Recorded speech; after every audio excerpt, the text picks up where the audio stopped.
Bist du nicht gegangen? Bilder meinst du, das habt ihr abgefahren.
Wir sehen uns später.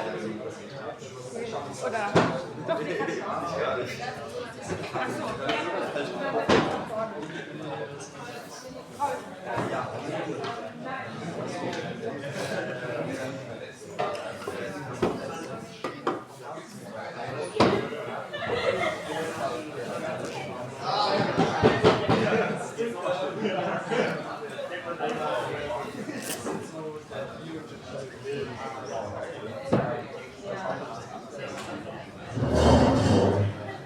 Ja, richtig lang gebraucht, ne?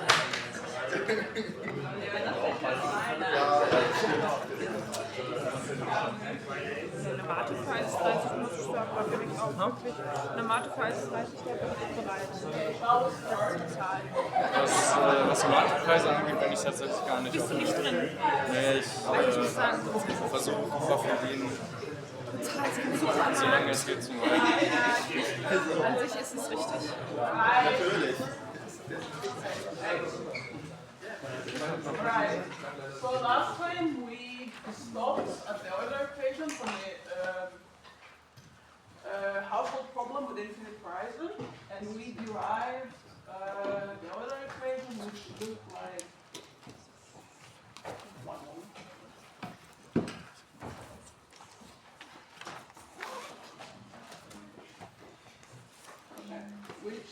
like something like this for the Sierra function.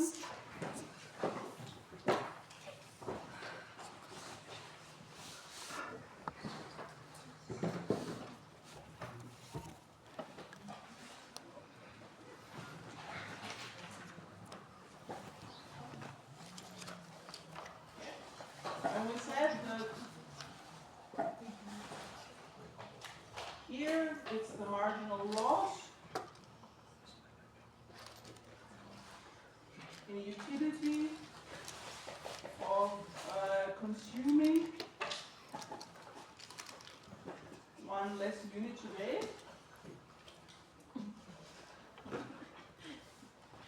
And in the optimum, this should be equal to investing that unit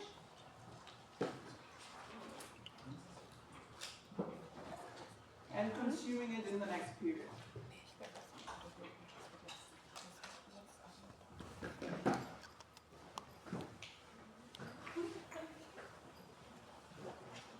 Okay, and then we rewrote this a bit so that we have the ratio of consumption today and consumption tomorrow on the left-hand side. And you will be given by this expression.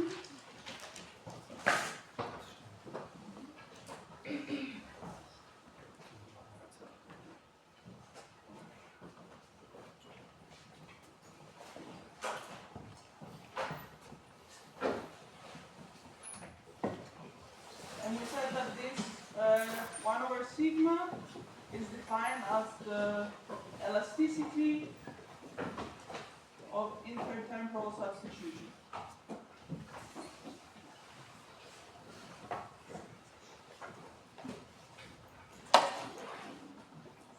And we said as sigma goes up, 1 over sigma goes down, which means that people are becoming more risk averse, which means that they dislike uncertainty in consumption.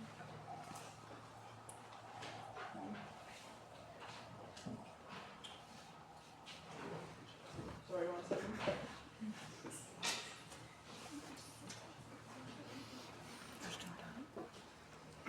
Investing that unit and consuming it next to it. Sorry, 1 second. There's some technical issue.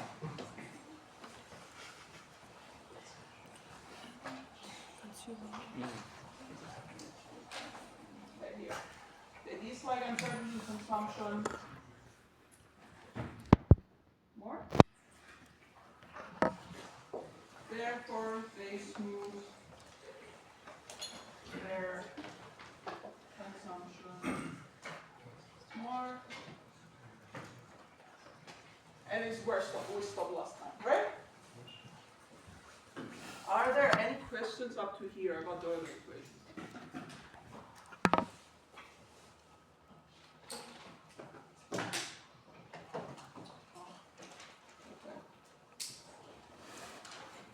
Okay, if there are no questions, I will proceed with exercise 3b.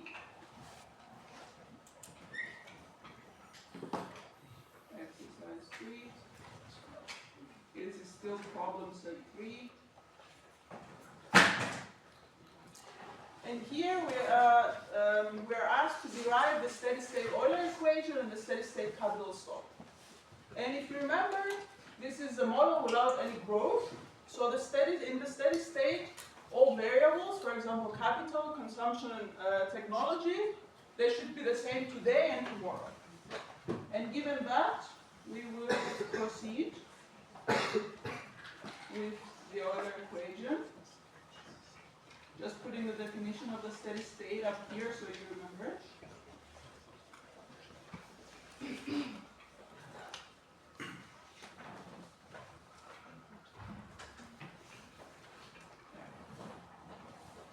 No growth.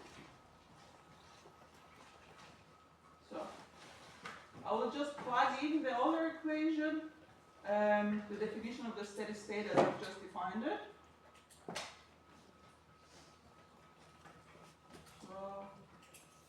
Technology tomorrow is equal to alpha star. Capital is also equal to k star.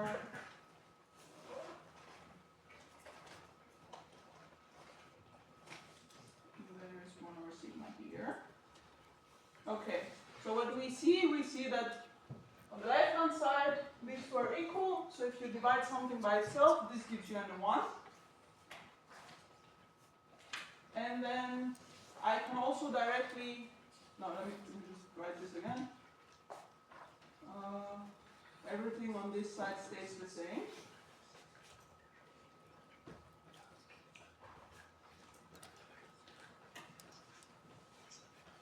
And what can I do in order to, remember the point is to get this K star alone. What can I do to kind of make my life easier is I say that in order to get rid of these exponents, I raise both sides to the power of sigma. And if you raise 1 to the power of whatever, this gives you a 1 again. So I'm just going to write here both sides, raise them to the power of sigma. This stays the same. But what changes here is that the exponents on this side disappear.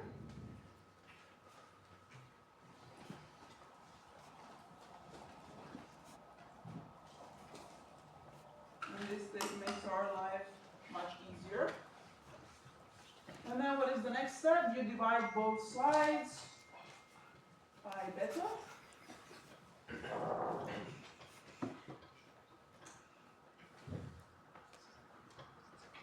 It's 1 over beta. And then from here beta disappears from this side, so you have this sum left.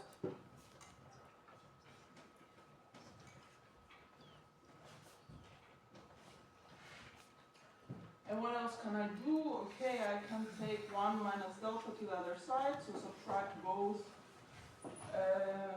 1 minus delta from both sides. And also at the same time, in order to get rid of this thing in front of K star, I can divide both sides by A star times alpha. And then divide both sides. Okay. And then you can rewrite this as K star to the power of alpha minus 1.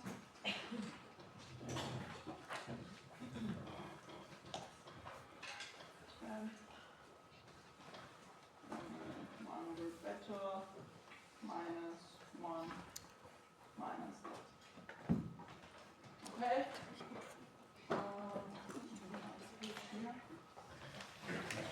And then the goal is to get K star on its own, as we said. So in order to get rid of this exponent, I will raise both sides to the power of 1 over alpha minus 1, which is the inverse of this exponent here. So finally I have K star on its own.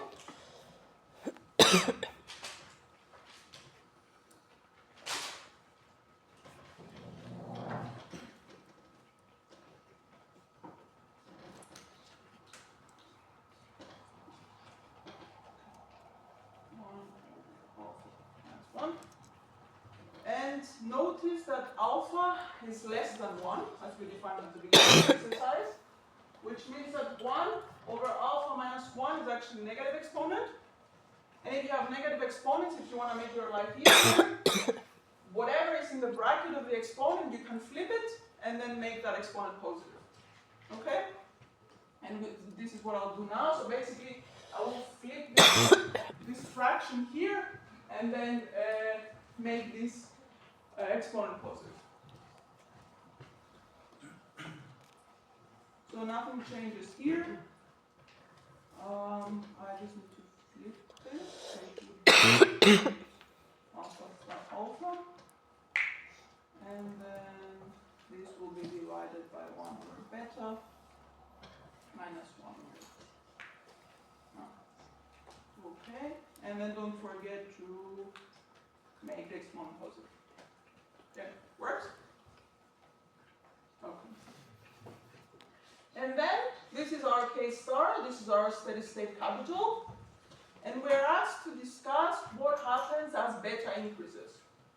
So, who knows what happens here when beta increases?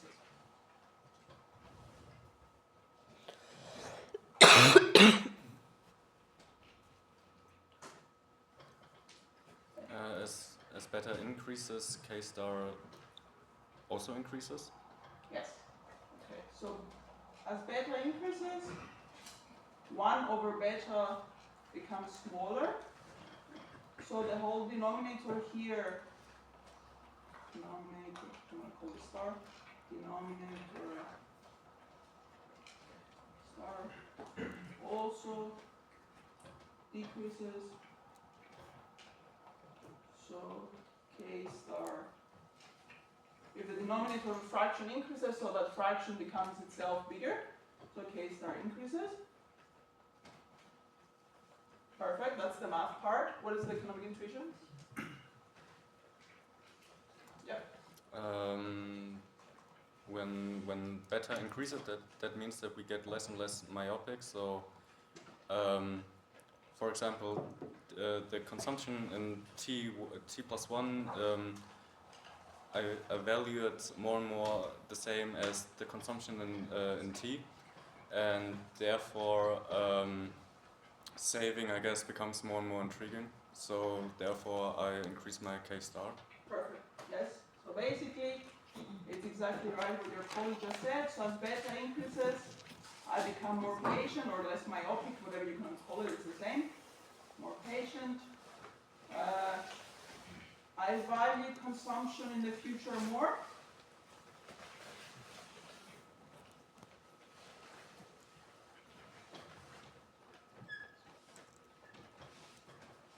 So I'm okay with pushing some of that consumption in the future, as it gives me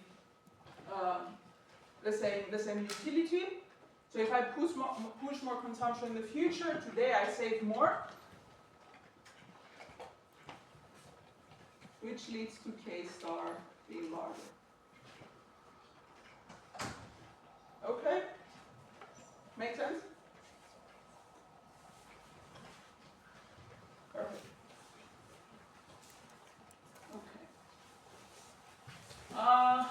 And in C, we are asked to derive a steady state of return on savings. And basically, we haven't really talked about the return on savings at all so far. So I'm just going to write the Euler equation again.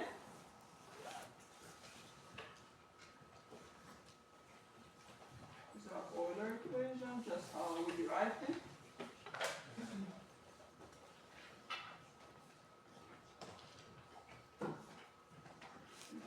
Here.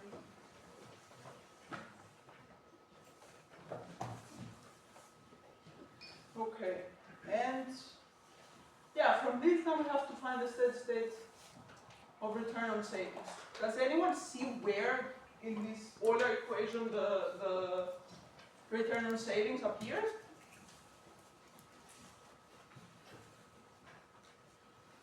Yeah. In the bracket term, right to the beta.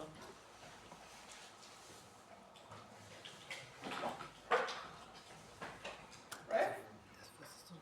But okay, do you have an economic intuition for this? Like, why is that the return on savings?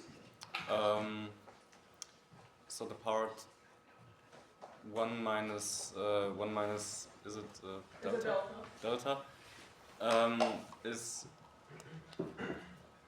the part of the capital that we got left after depreciation for our next period, and the other part, at plus 1 times alpha kt plus 1 to the power of alpha minus 1 is the derivative of our production function. So it's your marginal product capital, Yeah. right? So this thing here, what your colleague is saying is that, yeah.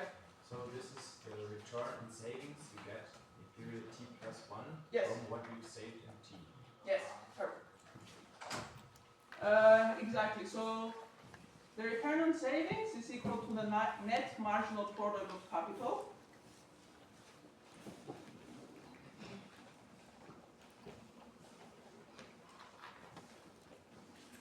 And by net, I mean not only the marginal product of one extra unit of capital, I also mean the marginal unit that doesn't depreciate, which is given by this 1 minus delta, as your colleague said. And essentially, this RT plus 1, this savings rate, is essentially your price in the next period for saving 1 unit of capital today. So essentially, if I'm a household and I'm renting 1 more unit to the firm, I should be getting this return here. Okay? So I can rewrite my Euler equation in terms of this RT plus 1.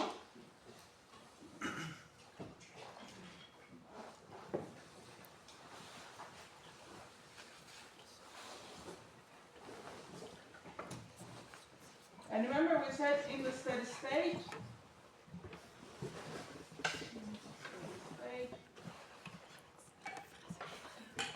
consumption today and consumption tomorrow are the same.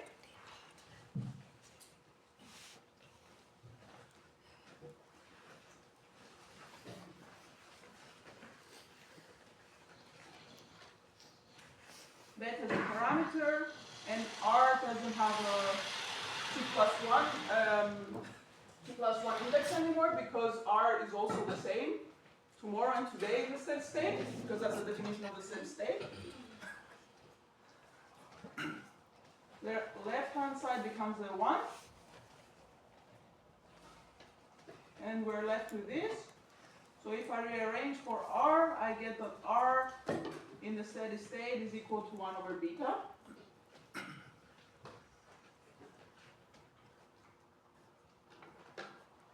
Okay? So what happens to my savings rate if beta goes up? What happens to R if beta goes up? Becomes smaller. Okay, yeah. Which means, economically? I spend more today. So what happens if beta goes up? The household is more patient, is willing to save more. And because you are willing to save more, there's more capital in the economy, right? If your savings increase, there's more capital in the economy. And remember I said that R star is basically the price of capital. So if something increases, its price should fall, which is what is happening here. I'm going to write this down so you have it in front of you. Beta goes up. Household is more patient.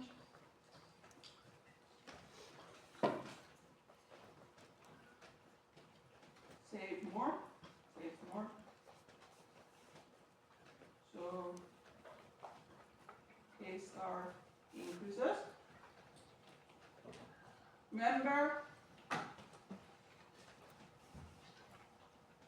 R star is the price of capital in the steady state.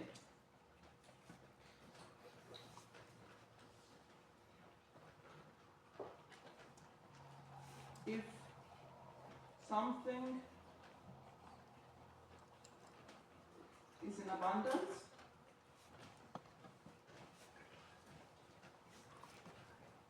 then its price also falls. Which means that R star decreases. Okay? That's the whole economic intuition behind this.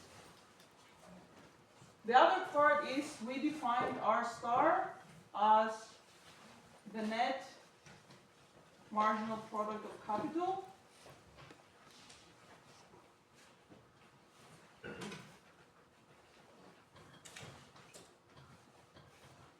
and we said that if beta goes up, K star also goes up. And if something, we said before that this production function has marginal products which are increasing in diminishing scale.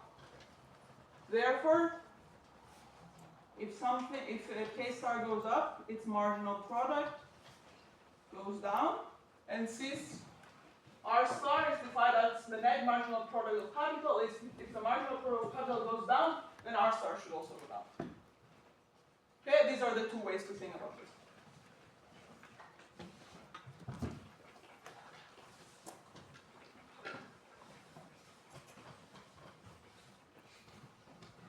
Perfect.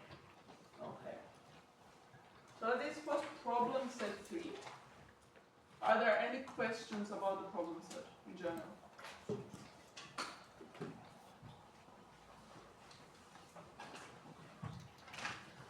I'll let you write this down, and if there are no questions, I will, as promised, tell you what I would like you to know from this problem set in in general for the semester?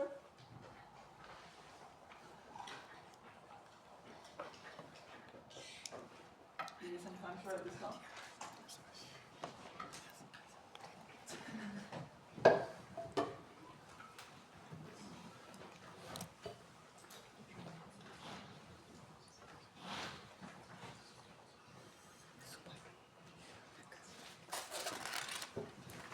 So most of you are looking around, so I think you're done. So, important skills from this problem.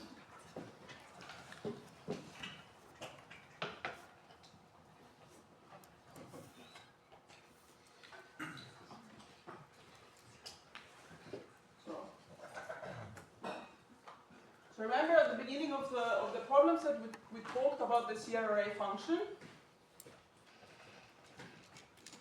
or the CRA utility, and we discussed the role of sigma. I want you to be able to tell me what happens for a positive sigma, what happens for positive sigma to the risk aversion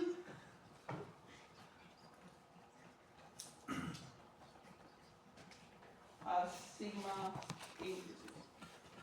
And I want you to tell me what 1 over sigma, so the intertemporal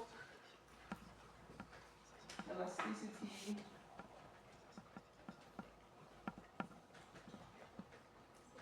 of substitution does as sigma increases. Okay? We said that as sigma increases, I wrote down, people become more risk averse, they like uncertainty in their consumption less, so they smooth their consumption more. And it's the economic intuition to why this 1 over sigma appears. Okay?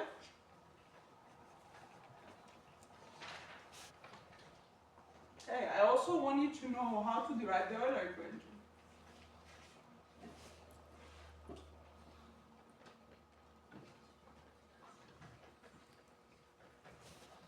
Okay? Remember, at the beginning we started by doing this 2-period model, and then we moved on to the infinite horizon problem, and I told you that you shouldn't be scared of the infinite horizon problem because essentially it's a 2-period model repeated again and again and again. And I also wrote down this way of writing out the infinite sum, so you should be able to be comfortable with deriving such Euler equations. And if you have any trouble because of the indices, remember a good strategy is to write out the sum and see where each term appears when you take out the derivatives, okay? Also, economic intuition. We said that in equilibrium or in the optimum, people should be indifferent between consuming 1 unit of consumption today and pushing that 1 unit of consumption tomorrow by saving it and consuming it tomorrow. Okay, and I want you to be able to recognize where is this marginal utility of loss, where is this marginal utility of gain tomorrow, and think a bit what happens if I change, for example, the rate of savings. What happens, for example, if I change my beta. So basically everything we just did now. Okay? Okay, and also beta intuition. So, exercise 3B and 3C. Okay? I think this problem set was a lot, but I think at the end of the day it all boils down to this Euler equation and what the economic intuition is, what the intuition for changing around the parameter is, and what this sigma talks about in this utility function. Okay.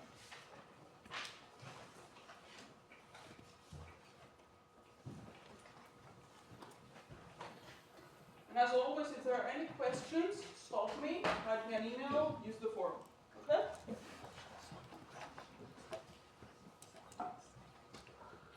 Okay. If you're done and if you have recovered slightly from the Euler equation, we're going to do it again. I'll start with problem set 4. Problem set 4 has been uploaded. You can find both the problem set and the solutions. If you don't want to be writing everything down, just want to follow whatever I'm doing right now. Okay? Problem set 4. Okay. Okay, so the fourth problem set is about the Ramsey-Cass-Koopman model. Have you heard about this model before? The RCK.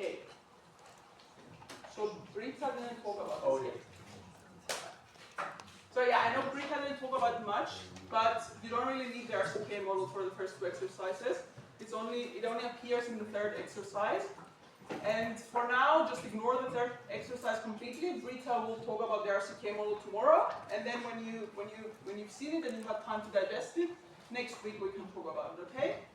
Instead, we will focus on exercises 1 and 2, which I think, without particular knowledge of the RCK model, you can solve them quite okay. So in exercise 1, we have a 2-period model again. It's a very standard household firm maximization problem, where you have a household that maximizes their utility and you have a firm that maximizes their profits. You should be very familiar also from this micro class, but also from your micro days. And we're going to do that to warm a bit up before we move on to the RCK model. Okay? And then in exercise 2, there is a social planner. Who knows what a social planner is?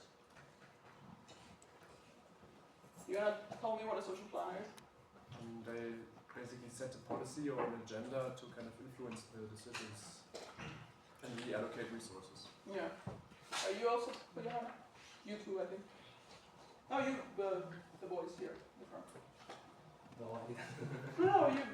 Yeah, it's basically the benevolent dictator. Yeah, exactly. So you can think of this. I don't want to call him a dictator because most of the times he does something good. But I want to call him some sort of deity or god or whatever you believe in. That they kind of know everything about how the economy works. They know what the utility function is. They know the production technology of firms. They know if there's any externalities. And when they solve the model of this economy, they think about everything and try to find the best solution for everyone. And you will see when we solve the model of the social planner that they don't need prices. There is no wages and there is no interest rate. They know that in equilibrium, markets should clear, so basically they know how much this utility you get from working, and they also know how much firms are demanding labor, and they clear the markets that way. In a competitive equilibrium model, markets clear through prices, like wages or interest rates. Okay? You can also think of the social planner like a Robinson Crusoe. So Robinson Crusoe was this guy that got stuck on an island and basically had to do everything for himself. And you can think of this economy in that way. Basically, Robinson Crusoe produces stuff, Robinson Crusoe saves, and he also consumes that stuff. He doesn't need a wage or an interest rate in order to do that stuff. He only has in mind how he's going to survive. And that's also how this works. Okay? And you will see once we solve the competitive equilibrium exercise in exercise 1 and the social planner exercise that we get to solutions and those will coincide. They will be the same. And now I want to know how far ahead your micro knowledge is, and I want you to tell me if you have an idea when, in general, those solutions should coincide. If you don't know, it's fine. That's why we're doing it. I'm just going to see how familiar you are. Okay, I don't see the hands. So basically, those two will coincide when the prerequisites or the assumptions for the first and second welfare theorem hold. Do you remember the first and second welfare theorem from your micro classes? Okay, so basically what the first and second welfare theorem need in order to work, they need markets who are perfectly competitive. There is no monopsony or whatever. There are no externalities. There is no distortions, for example, taxes or incomplete markets where you cannot really insure yourself against risk. And you also need some technicalities like preferences of technology are convex, but whatever. So essentially, wherever you have a perfect economy, those two solutions will coincide.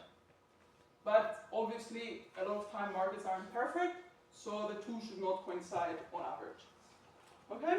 And that's what we'll try to do in a more formal mathematical way. Yes? So what two solutions will coincide again? Of the social planner and of the competitive equilibrium.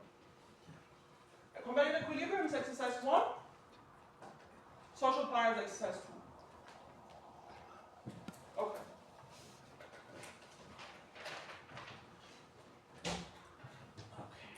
So, exercise 1.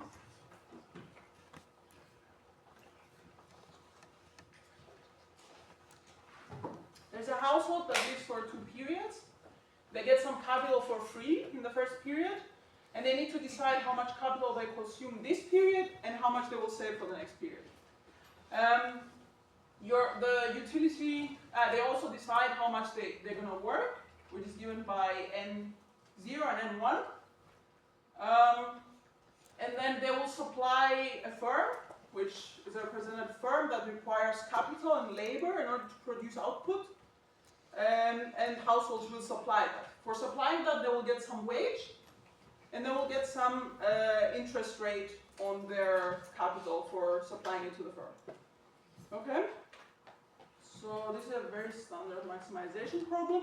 And then in 1a, we're asked to derive the Euler equation and the optimal labor supply in each period.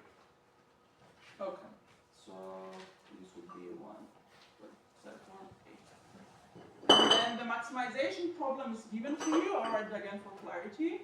They choose their consumption, they choose their capital in the next period, and they choose their labor supply.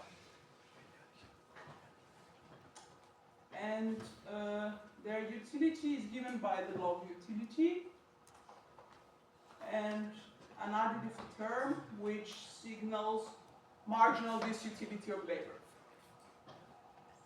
Okay? And then I also discount utility of the next period.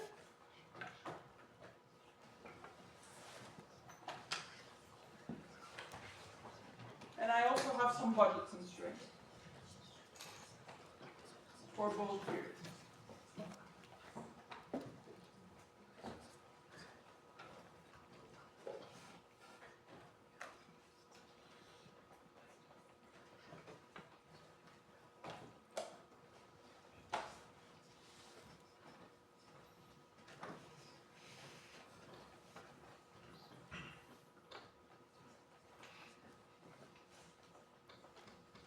And now, given these budget constraints, I'm going to write my Lagrangian.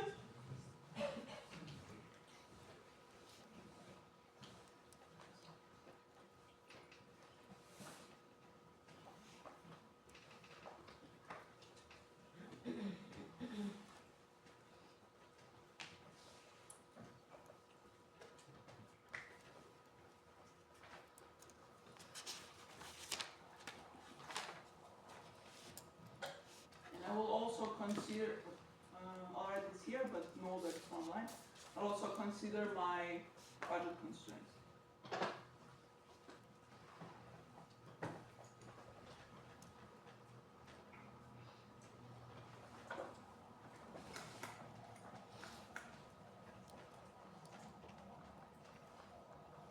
I have 2 of them, one for each period as we did before.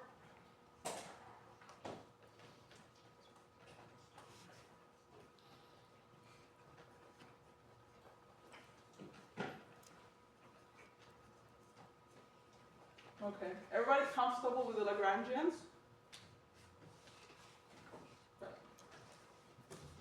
Okay, and how many first order conditions will I have here?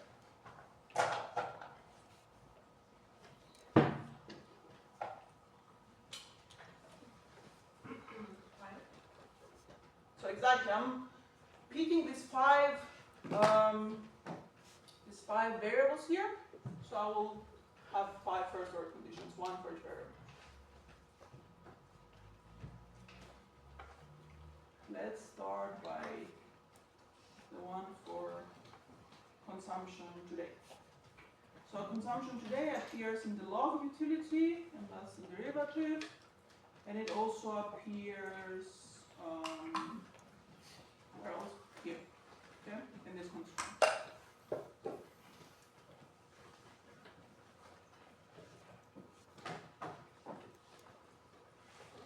This is equation 1.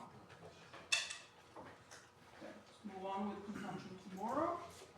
It's gonna be again the same thing, but just with a beta this time because we multiply utility tomorrow by a beta to discount back to the present. And then it also appears here.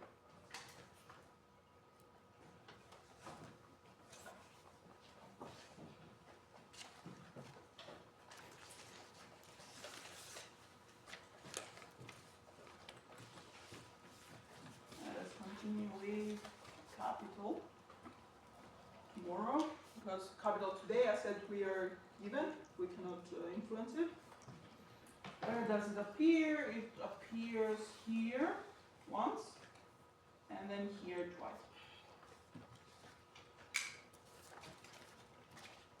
This is the first order condition.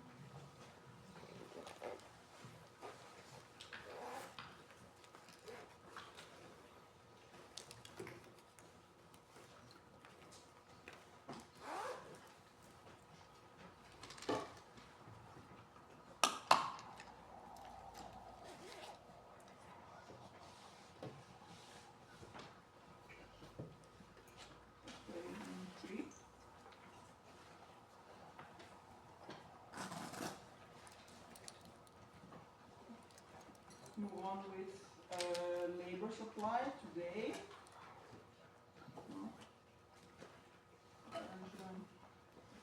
Respect to capital, labor supply today. Where does it appear? It appears in this utility up there with the eta in front of it. And then it also appears in my first constraint. Okay, so it's going to be given by minus eta plus number wage of today. I can rewrite this as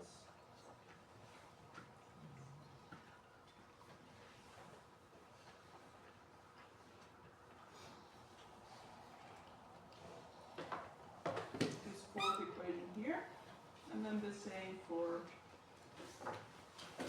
labor supply tomorrow. Don't forget the beta because it's for tomorrow. And then the wage.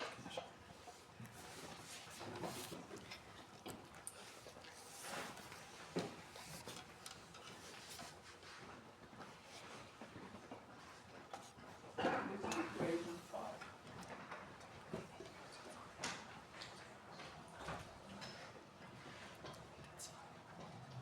Okay. So now we need the Euler equation, and we also need the optimal labor supply today and tomorrow. Can someone tell me which equations I can use to get to the Euler equation?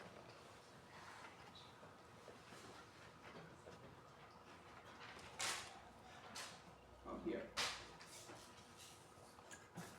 Yeah. The first 3 ones. Sorry, The first 3. Yep. 1 to 3. Perfect. So you see, every time if you have to derive an Euler equation, you need the first order condition of consumption today, the first order condition for consumption tomorrow, and the one for capital. That's it. That's how you derive the Euler equation.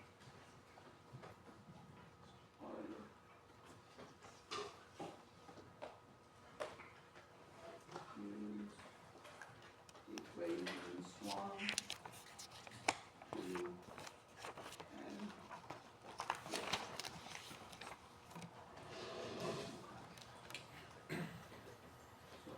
equation 3 is given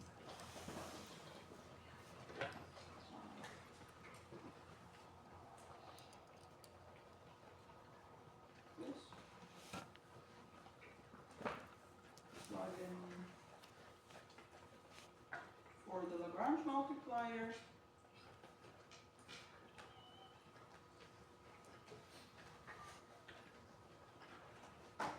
This is Lagrange multiplier 0, and this is the Lagrange multiplier 1 over consumption tomorrow, and the rest stays the same. Okay? You can rewrite it so we have the ratio of consumption today and tomorrow like this. And, okay. And then the optimal labor supply. What can I do with the optimal labor supply? So basically I have used equations 2 and 3. Sorry, 1, 2, and 3. So what is left? Equations 4 and 5. Okay?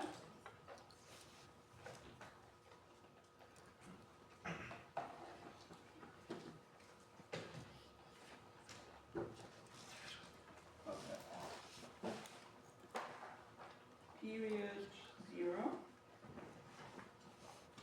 We have equation 4.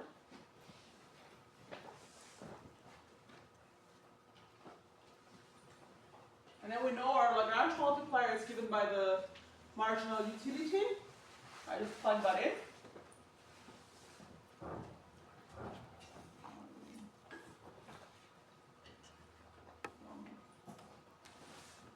Equation 1.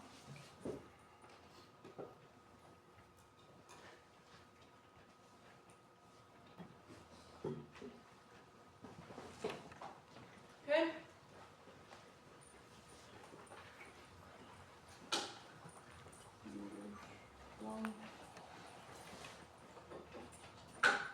It's the same, just with a beta. You just use equation 5.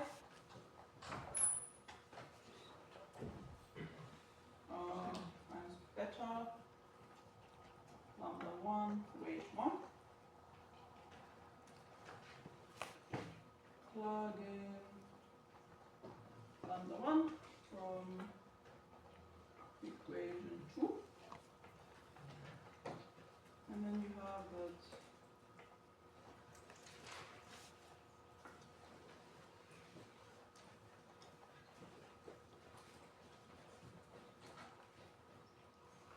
beta cancels out. Times weight. Okay, so that was exercise A. Can someone try to give me the economic intuition for the labor supply condition for both periods? What do you have on the one side, what do you have on the other, and how do they equalize? Or why do they equalize?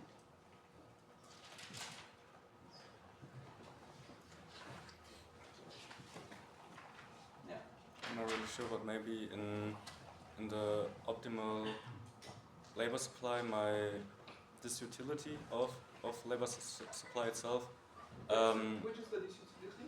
the weirdly shaped n. It's an eta, but yes. Yeah, eta. Must be equal to the marginal gain I get from my labor supply. So basically, what your colleague is hinting at is that in the optimum, the marginal disutility of supplying one more unit of labor, because you get this utility, you don't want to work, nobody wants to work, but you get some disutility for working, but if you work, you get some wage, and if you get some wage, then you can afford one more unit of consumption. And what is the utility of that one more unit of consumption? It's the marginal utility of consumption. Okay? And that's where this optimality comes from. That each additional unit of labor brings me something bad, but also brings me something good, and in the optimum, those two will equalize. I'll write this down so you have it. This is marginal disutility of labor.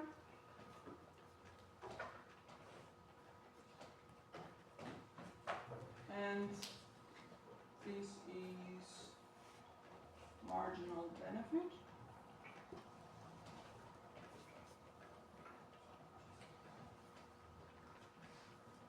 labor for 1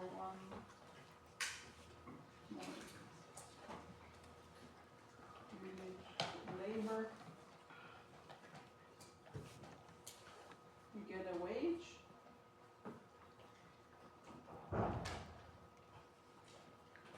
Affords more consumption.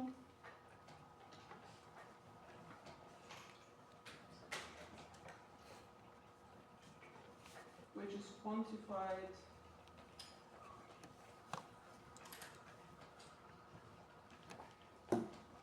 by its marginal utility.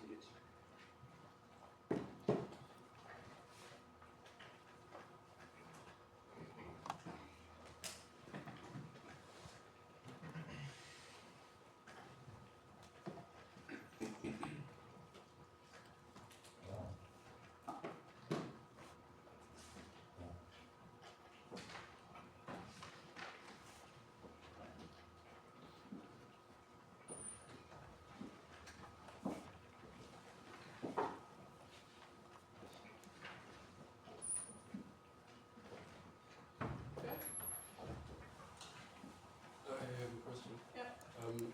On the previous problems that we used to subtract the budget constraints, why do we know, I mean, like mathematically it doesn't matter, I guess, but why do we do it differently now? Yeah, no, it's a good question because sometimes you write it with a plus and sometimes with a Yeah, minus, right? exactly.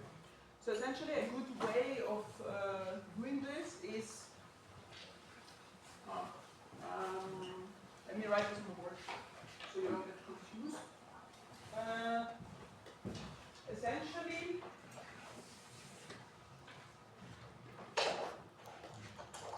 your budget constraint is given as this, right? Budget constraint given as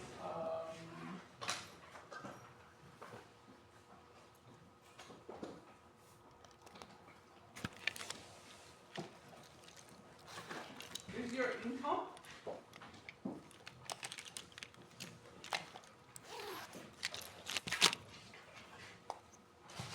And this is your whatever you do with that income, right?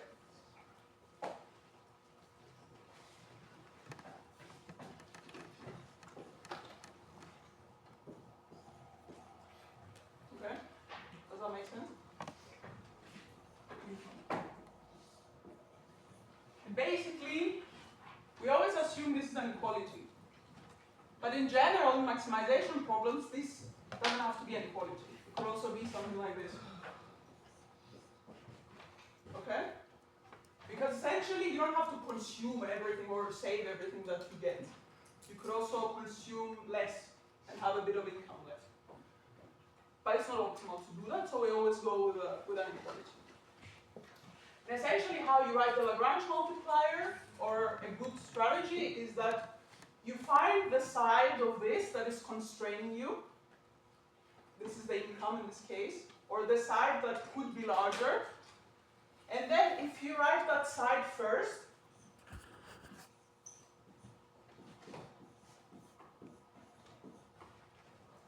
and you take everything to the other side,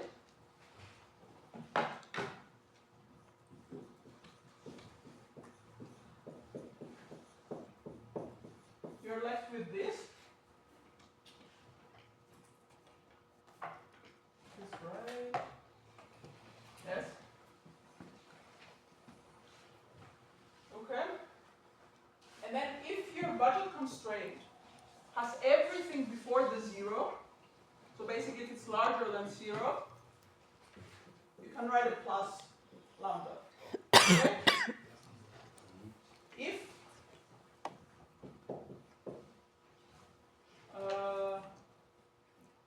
If you had your budget constraint and it was, so basically if you took everything to this side and it was less than 0, you can write a minus lambda. Okay? And it was different on the previous problem. Yeah, it was flipped. Yeah. Yeah. I was also struggling with this until I think that's that's the only way that this makes sense, because sometimes you see it with a plus, sometimes you see it with a minus, and the only consistent explanation I ever got was to add a little bit of inequality. But does it really matter because the result will still be the same, right? Yeah. Like, it doesn't matter how you write it, you don't It doesn't matter, need no. to As long as understand you're consistent with what goes on which side, it doesn't matter. Yeah. But yeah, good question.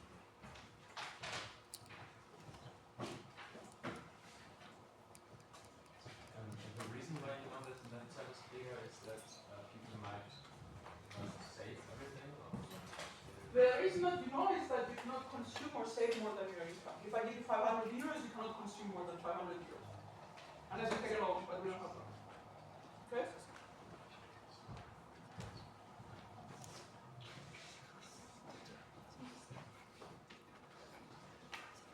Let's move on to the firm maximization problem if there's no more questions. So what does a firm do in this case? They just maximize their profits today and their profits tomorrow. They maximize profits, which are given by output minus their costs.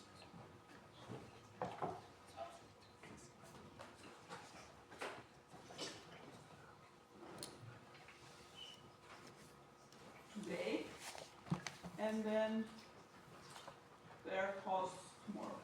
Sorry, their profits tomorrow.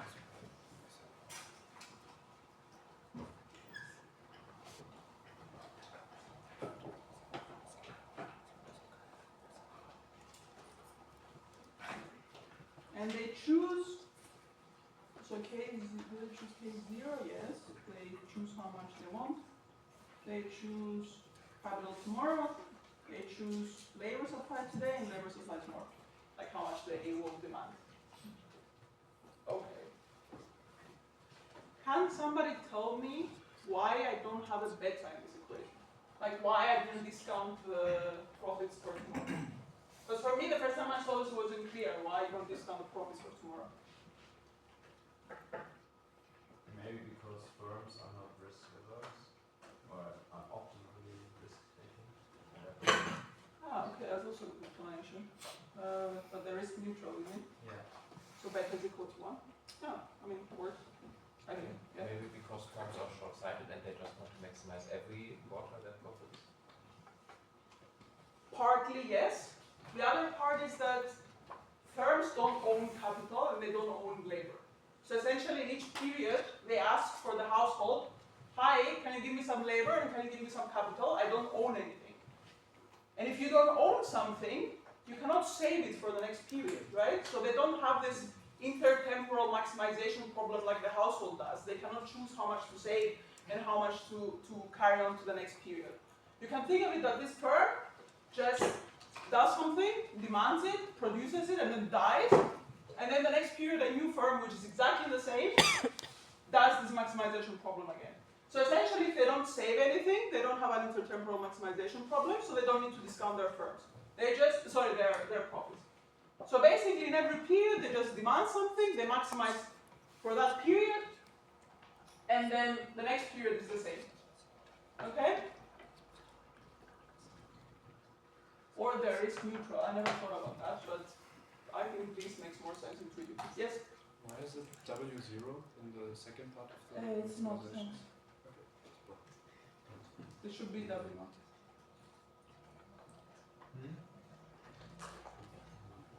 Okay, so let's start with how much capital they want today.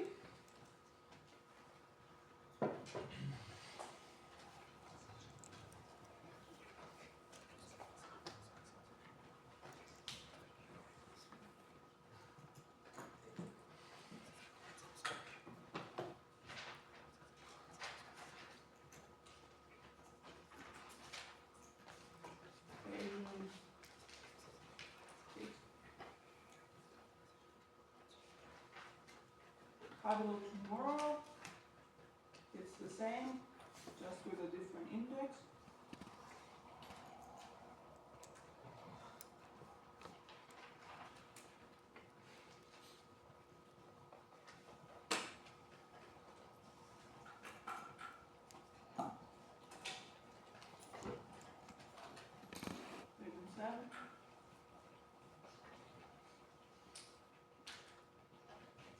and then labor supply today and tomorrow. Sorry, not labor supply, labor demand.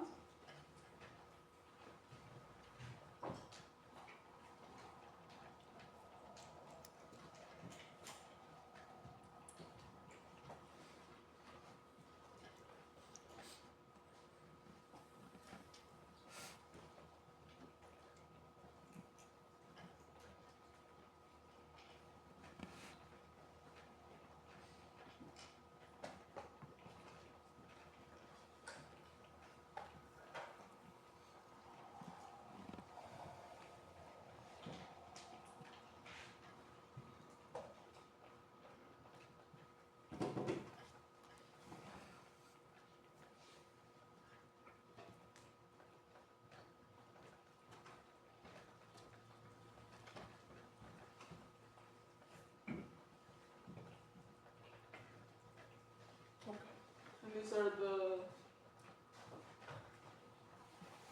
so there you see how much capital they demand each period, given by R0 and R1, the equation like this. And then this is the labor demand in period 0 and period 1.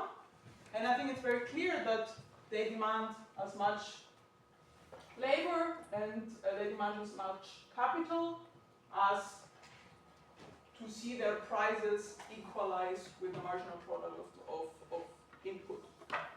I think this is very standard in a micro setting where firms are price takers, and this is, they don't have any power, it's a competitive firm. Does that make sense?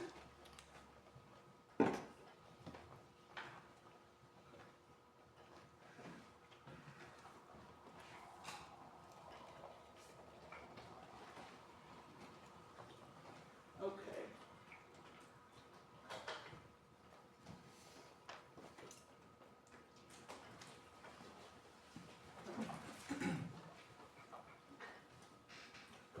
And then we need to find, in exercise 1C, we need to find what the optimal consumption today is, what the optimal consumption tomorrow is, and what the optimal capital is. And we're given that delta is equal to 1. Labor market's clear, so in each period, labor demand and labor supply equalize at a fixed n, which we don't know how much that is, we just assume it clears, and then we can derive our results in terms of that n. It doesn't matter for now. And that also happens in both periods, yeah?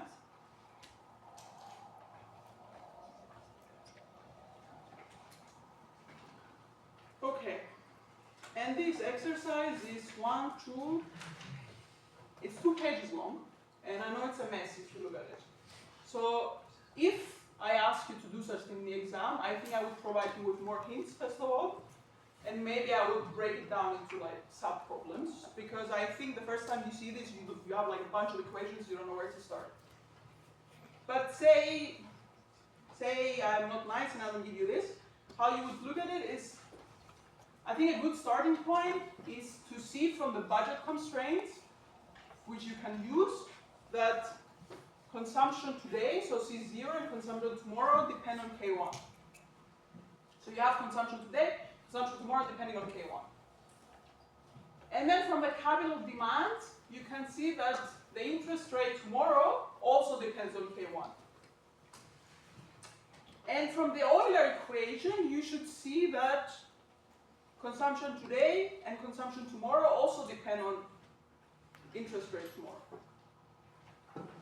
And then I think maybe at some point you will start thinking that a good strategy is to first write consumption today and consumption tomorrow in terms of K1 and take it from there to see where you can substitute what. If you don't see this right now, I fully support it. I promise I would give more hints if you had to do this on your own. Okay? But let's start from budget constraint 1.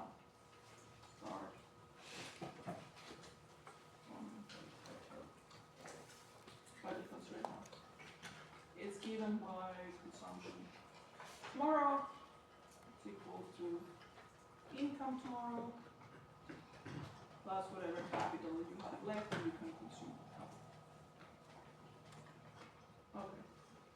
can plug in for already is delta, because I know that it's equal to 1.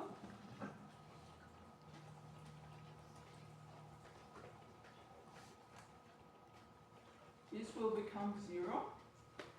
So this term goes away.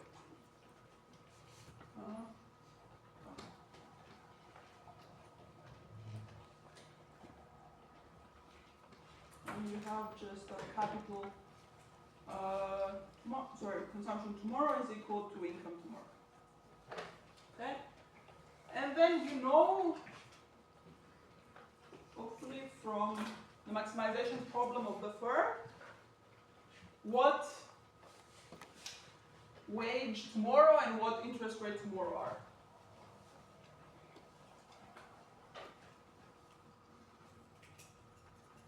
And you can also plug that in, because then you would be left with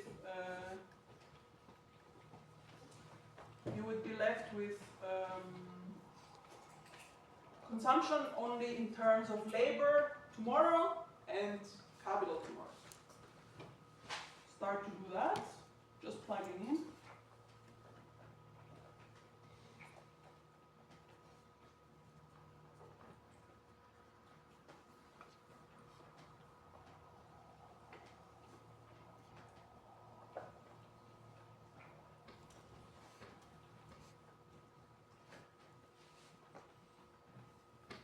Okay. This right? Okay. And then we said also that we assume, I'll write this here, assume that market's clear, labor market's clear.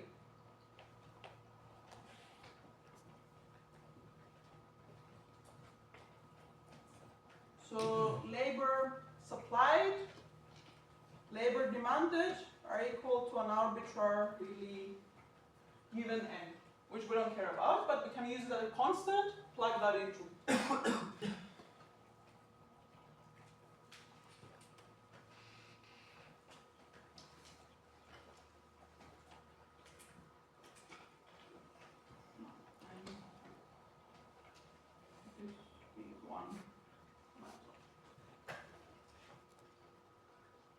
Do the same here.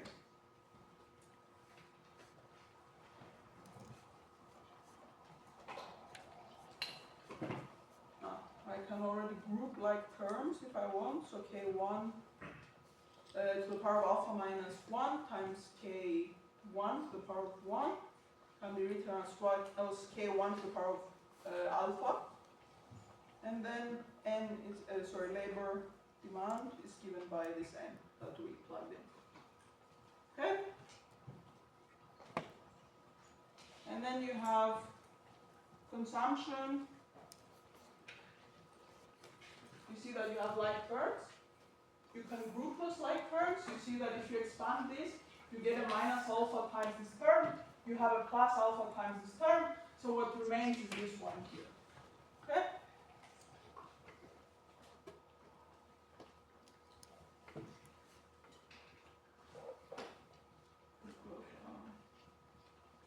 Okay. Perfect. We have C1 in terms of K1 and M, which is a constant. Okay. Okay.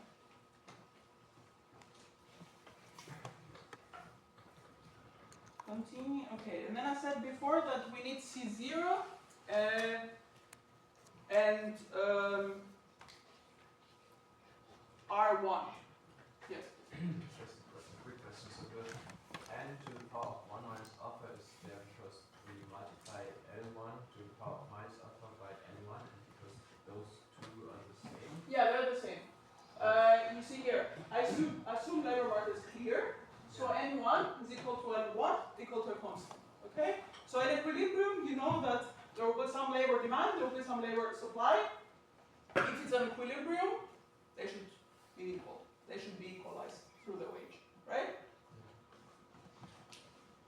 Okay, and then I said before that we need R1 too.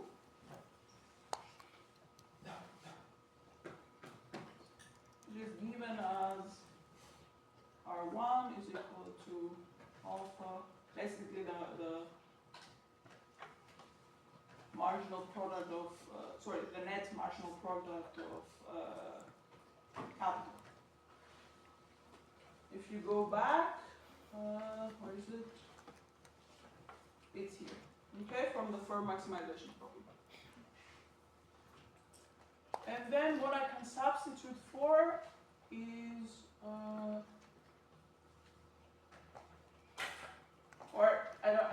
I don't substitute for it, but I want to be able to write this in terms of C1, because I already know that C1 depends on this, and then I can use the Euler equation to find also C0.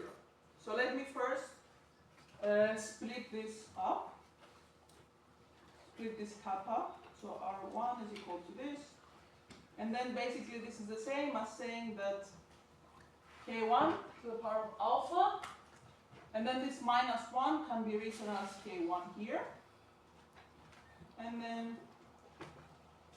labor stays the same. No space. Okay. And then you see here,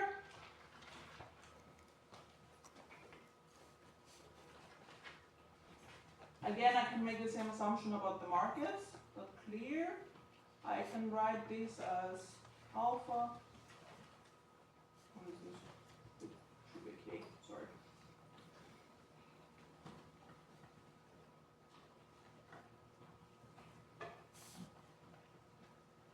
And then you should be able to see here that this is equal to C1 from before.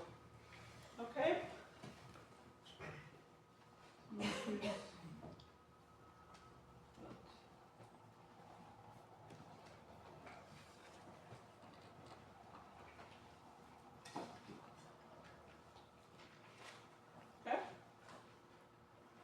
I will just derived it.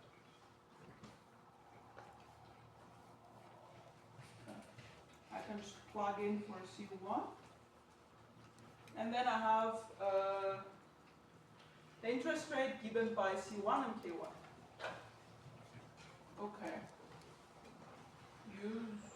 Now we can do what I wanted to do at the beginning. That I wanted to take the Euler equation and then find what C0 is in terms of K1, because finally I can get rid of R1, and also C1 I also have in terms of K1.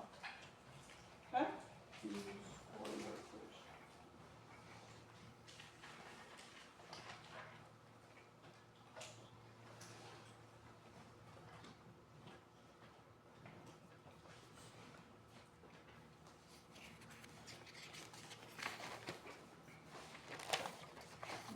This is our Euler equation from exercise A.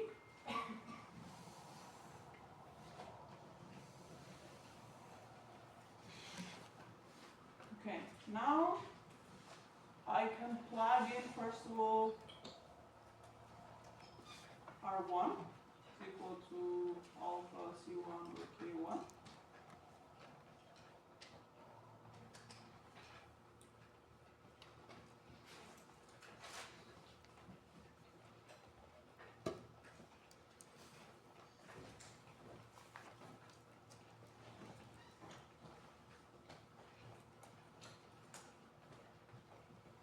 Remember, at the beginning we said that delta is equal to 1, so this disappears.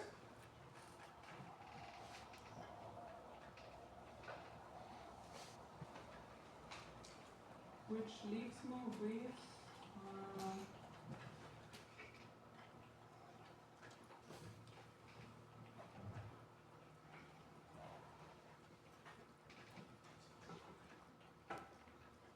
this.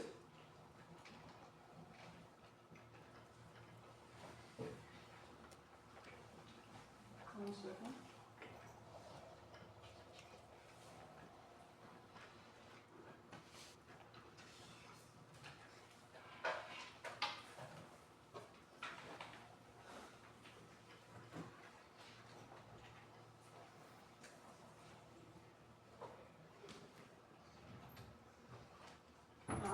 And then I divide both sides by C1.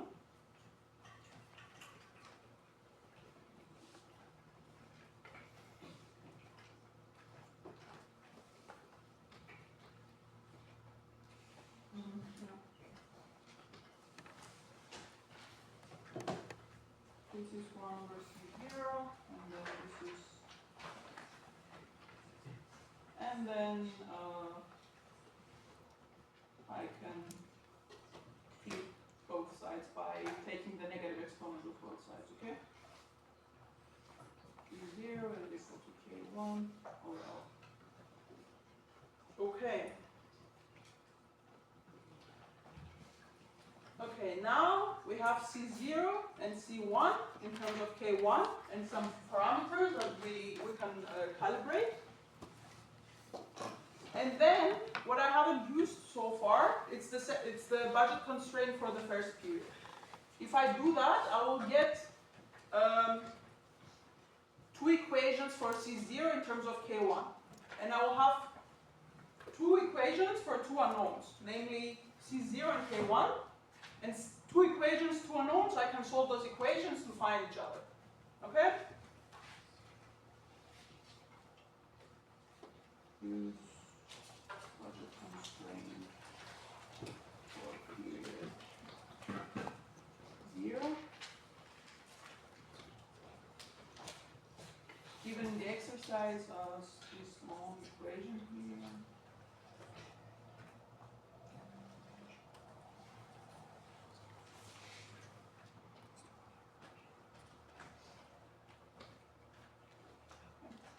And then remember we said at the beginning that delta is equal to 1.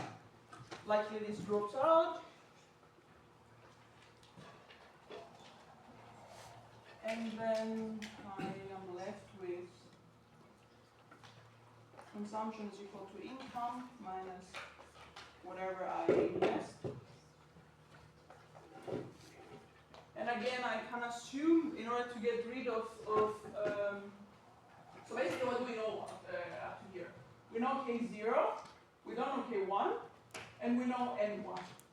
N0, which is set to an N bar so that mark is clear, as I said, multiple times. Okay?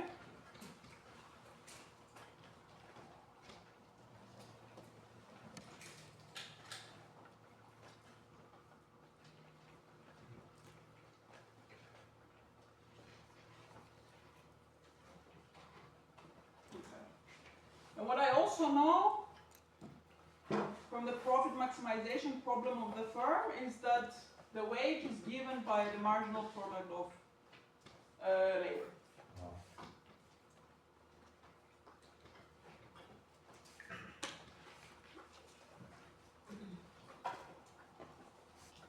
I plug that in.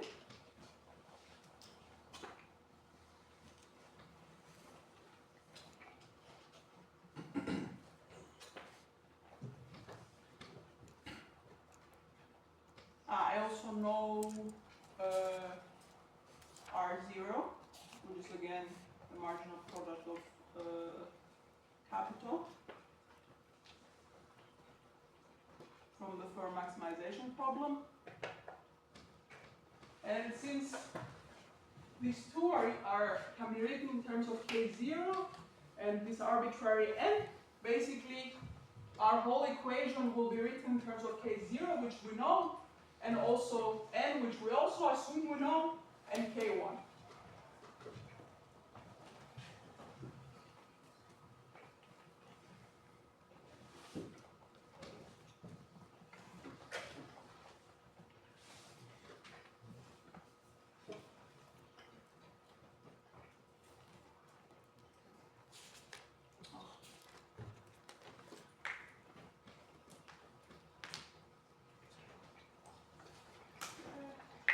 And then K1.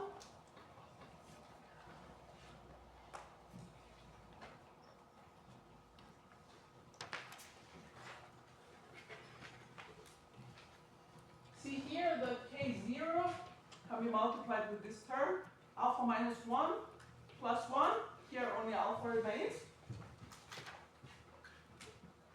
I can write it as 1 minus alpha.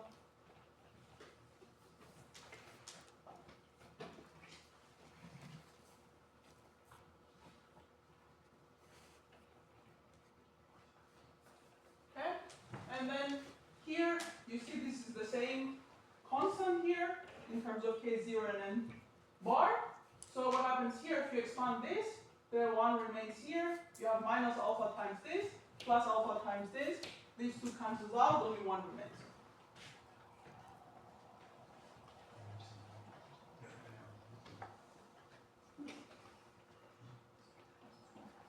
And then, okay. And as I promised, you have C0 in terms of something you know, and in terms of minus K1. You have another expression for C0 in terms of K1. 1 second. Two equations, two unknowns, you plug them in, you solve for each other. Yes? Back where you plugged in the W0 Yes. with the n, what happened to the second n? It's in the line before that, but then in the exponent afterwards it don't see you did it because you just threw in the n directly with the 1 minus alpha. Ah, really? Yeah. And in the blue part there's still an n. Yeah, it should be minus alpha. Sorry Okay. about that. Oh, okay. And then if you multiply it with this, it's 1 minus alpha. But thanks, good catch.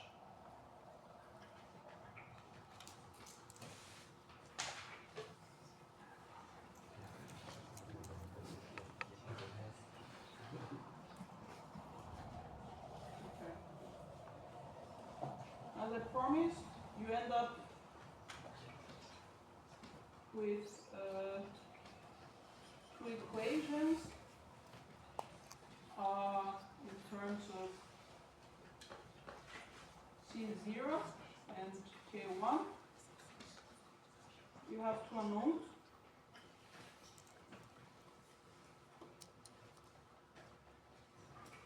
Namely C0 and K1. Two equations and two unknowns.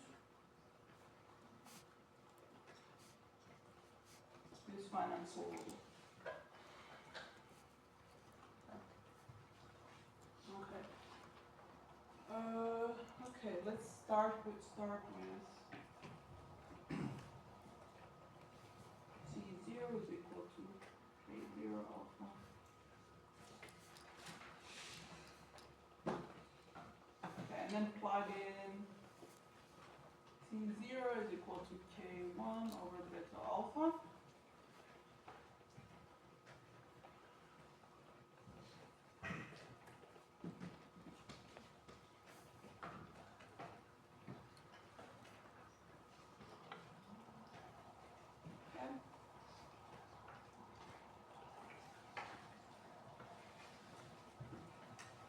Subtract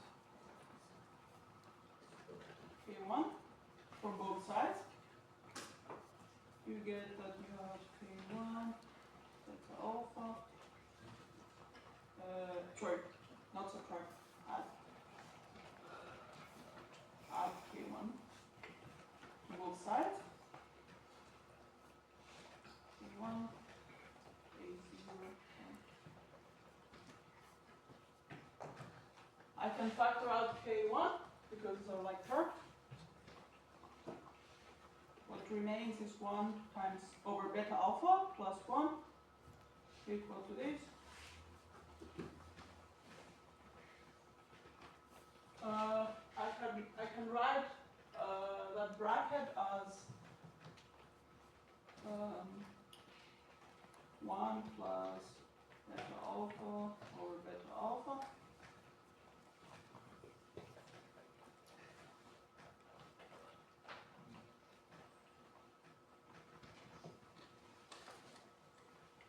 Divide both sides by the inverse of this to get K1 and so.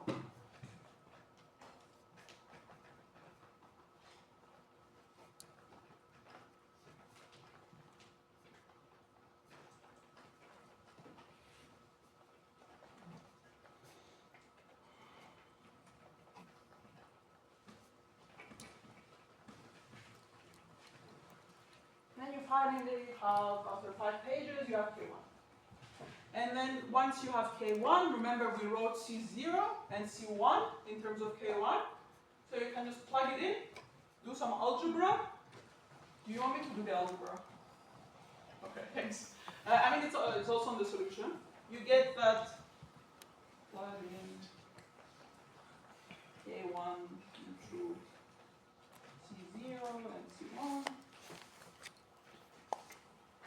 C0 is given by 1 alpha, and C1 is given by a long expression.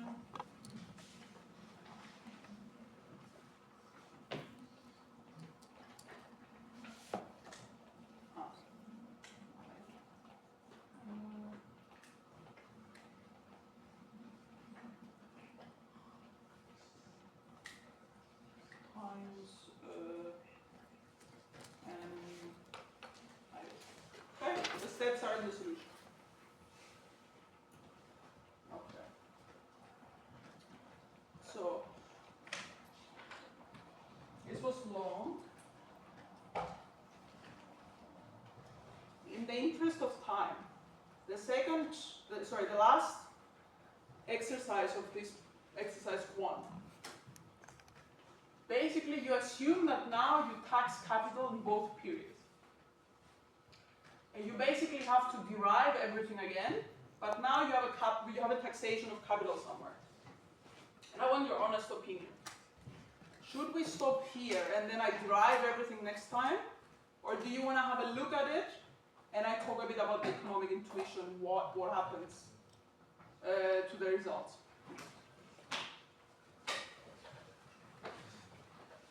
Next time. Derive everything next time? Okay. Okay, so that was it.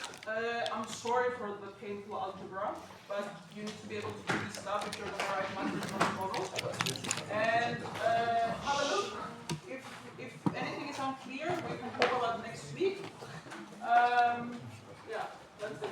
Tomorrow there is, I uploaded an assignment that you can do to get bonus points. If you have a look, exercise 1 is basically what I just did. You just need to redo it yourself. And tomorrow there is a tutorial with Dylan. He can go, he can ask, he's not going to go through the solutions, obviously you need to hand it in. But if you have any questions about the programming exercise, the tutorial top things, he's going to help you out. Okay? Does that mean there's no lecture? There is the tutorial top things. Okay. Yeah. But is it another master exercise or? It's a manual. You don't have to use manual. You can use whatever you want. You can use Python. Yeah? Thank you guys for coming.